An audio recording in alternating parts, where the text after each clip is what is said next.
Do you remember how your friend lied to you and you got angry with them? Here's the thing. Lying alone isn't the cause of your anger. In fact, no action itself is the cause of your anger. So, what is? That's coming up.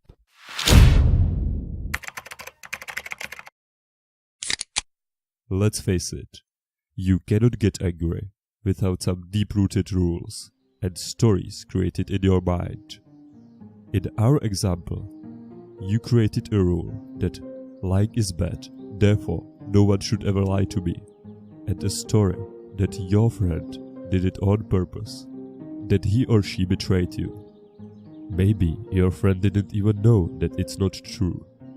You may know only 1% of the whole story, and you'd still react as if you knew the whole story behind the scenes without even realizing this. Okay, so all the anger is good for nothing. We know it. Also, it's evident that you won't stop it just by a snap of fingers. Therefore, I'm gonna show you a very practical solution. It's easy to underestimate the importance of this, because it looks unimportant, so don't fall into this trap. The best way to deal with this problem is to be aware and not respond. Let's take a look at our example in which your friend lied to you. Normally, you'd get angry, because this is against your standards. You want no one to ever lie to you, but that's not going to happen. I say that the anger will disappear if you apply mindfulness by aiming your awareness onto this emotion and by staying present during this. Do not react, do not judge, just accept it and observe. It will surely calm you down and you'll stop absorbing other people's anger.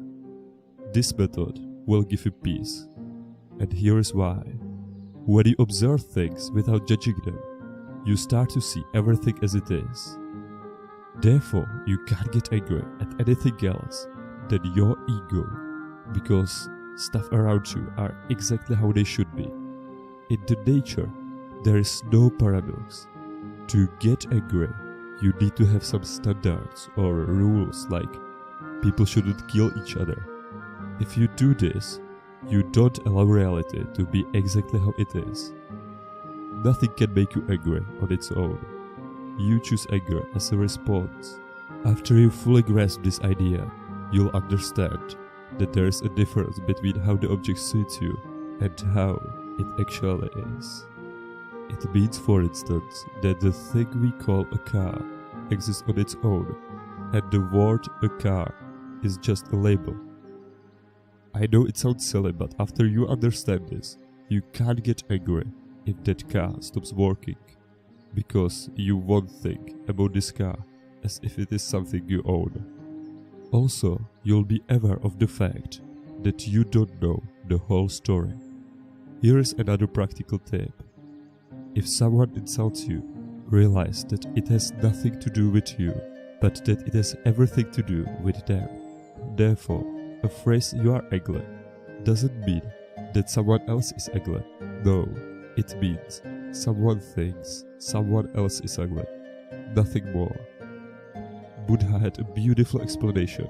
In a dead story, a very angry and rude man came up and began insulting him, saying all kinds of rude words.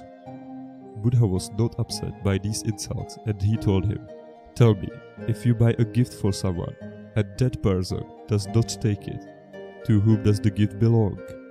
The young man was surprised to be asked such a strange question, and answered, "It would belong to me because I bought the gift." Buddha smiled and said, "That is correct, and it is exactly the same with your anger. If you become angry with me and I do not get insulted, then the anger falls back on you. You are then the only one who becomes unhappy, not me. All you have done is hurt yourself." Many people don't know why they are angry, and instead of trying to find it out, they do the exact opposite and unconsciously strengthen it. You now have that understanding. All you have to do is to observe and not respond.